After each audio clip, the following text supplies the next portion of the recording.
68 महिन्याचा provident fund दिलेला आहे, पतसंस्थेची देणी दिली नाहीत, पतसंस्थेची वर्गणी कापून घेतली जात होती, जे कलर होता ते पिवळा होता, पिवळा. त्यांना वाटलं इथं खाद्य पडलंय, ते ढगे लागले चाटत बसायला, तिथंच ढग्यानं चाटत बसायला. 2 महिन्यानंतर विचारलं, त्या मॅडमने सांगितलं आम्हाला, तुम्हाला करायचं असेल तर करा, कारखाना मल्टीस्टेज झालेला आहे, तुम्ही बाहेर जाऊ शकता. कामगारासाठी तुम्ही काय करायला लागलाय? कामगारांनी तुमचं काय केलं नुकसान? एवढं कामगारांनी तुम्हाला लय सहकार्य 15 वर्ष केलं. 15 कामगारांची दिशाभूल अशी केली की तुम्हाला आम्ही कॉलनी बांधून देतो, तुमचा पगार ज्या त्या टायमाला देतो म्हणला, तुम्ही अजिबात पगार दिला नाही. आज तागायत 32 पगार झाले आमचे. 2011 पासून यांच्या ताब्यात दिलं, 2 आमदार बाजूला काढले, 2 आमदार बाजूला काढून आपण ह्यांच्या हातात दिलं. का तर संस्थापकचा मुलगा काहीतरी चालवल, काहीतरी करल. देण्याचं सांगतोय मी. अहो देणं म्हणजे कसं, त्याने आपल्याला कसं दिशाभूल केली? आपलं देण्याबद्दल बोला.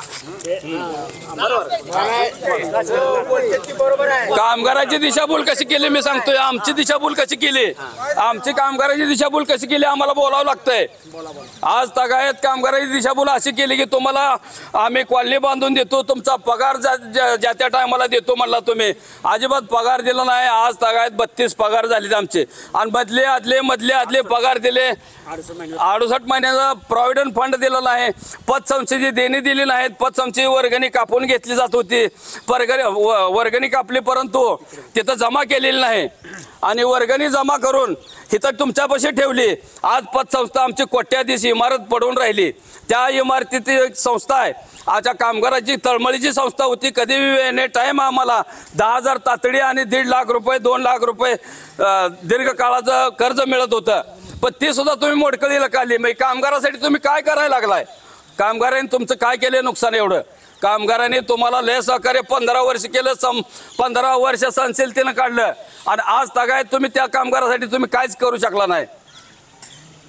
कामगारांनी तुम्हाला लय भरभरवून तुम्हाला मदत केली, पण त्याचा काही उपयोग झालेला नाही. तरी कामगारांनी आतापर्यंत सहनशीलता केली. यापुढं आम्हाला पगार दिला तर आम्हाला बरं वाटेल, पगार नाही दिला तर आम्ही कामावर कसं यायचं? आमची उपासमार व्हायला लागली, आमचे कामगार देशोधडीला लागली. त्यांच्या लेकरांना अजिबात शाळेला जाता येईना, काय पैसे भरता येईना, फॉर्म भरता येईना, काय करायचं? कामगाराची सहनशीलता किती संपलेली. आता ऑप्शनला सुद्धा काम चालू केलं होतं, परंतु ह्या कामगारांना 1 रुपयाही 2 महिने झाले पदर हेलपट घालून त्यांनी काढला इथं दिवस. 2 महिन्यानंतर विचारलं, त्या मॅडमने सांगितलं आम्हाला, तुम्हाला करायचं असेल तर करा, कारखाना मल्टीस्टेज झालेला आहे, तुम्ही बाहेर जाऊ शकता. तर असं सांगितल्यावर आम्ही खाली मान घालून तरी पण काम केलं. परत वायदा दिला सोमवारचा.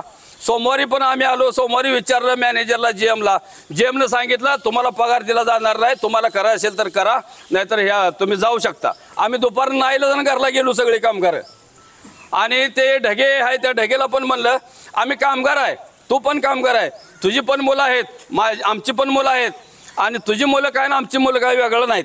तर आमच्या मुलाच्या चुलीत जर पाणी ओतत असेल तर तुला योग्य असेल तर तू काम करू शकतो, असं आम्ही त्यावेळेस त्याला सांगितलं होतं जाताना. पण ती काय झालं, आमच्यातले एक कामगार आहेत, 2-4 कामगार होते, त्यांची म्हैस वेलेली होती. ती म्हैस वेलेली असताना त्याने आपलं इथं डबा भरून खरवीज आणला होता. त्या 4-5 जणांनी मिळून त्या नौगणी या रूममध्ये खाल्ला. खाल्ल्यानंतर मग त्यांना इथं बाथरूमला जायचं म्हणलं तरी पाणी नव्हतं, लाईट नाही, पाणी नाही, मग काय करायचं? मग इथं जाडूशाला बसले, इथं या मिलच्या गावाने या साईडला बसले 3-4 जण. 3-4 बसल्यानंतर त्या ढेग्याला आम्ही सांगितलं, बाबा तू इथं काम करतोय, काम केल्यानंतर इथं घाण आहे, त्या घाणीत पाय जाईल, पाय चेपल तुझं घाण होईल. कामगार बंधू या नात्यानं आम्ही त्याला सांगितलं होतं की बाबा ही घाण आहे इथं, आणि तू काय त्याच्यावर पाय टाकू नको. पण त्याचा जे कलर होता ते पिवळा होता, पिवळा.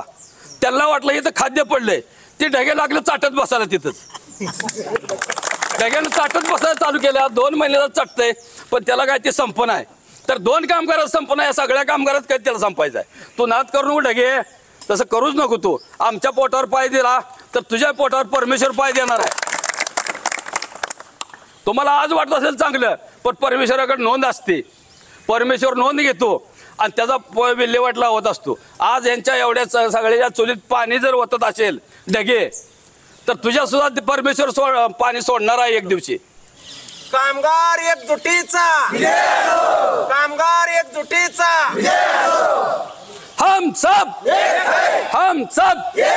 कामगार एकजुटीचा, आमच्या न्याय मागण्या नाहीतर खुर्च्या आमच्या मागण्या